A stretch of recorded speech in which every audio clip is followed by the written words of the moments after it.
প্রিয় দর্শক, এই হচ্ছে সেই আয়নাঘর, যে আয়নাঘরে শত শত মানুষ গুম করে এখানে রাখা হতো এবং বছরের পর বছর তারা এই অন্ধকার গহীনে থেকেছে।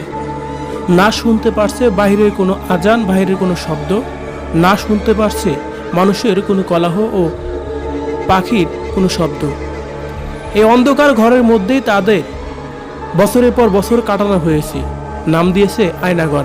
কিন্তু এই আয়নাঘরে কঠিন এক অন্ধকার, সবসময় অন্ধকারের মধ্যেই থাকতে হয়েছে তাদের।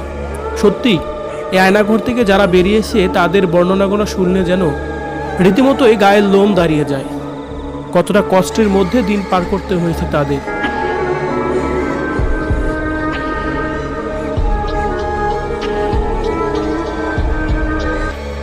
গহীন এই আয়নাঘরের ভিতরে আপনি থাকলে কতদিনই বা থাকতে পারতেন?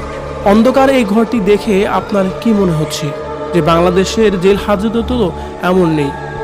প্রিয় দর্শক, শেখ হাসিনার এমন কর্মকাণ্ডকে আপনি কিভাবে দেখছেন?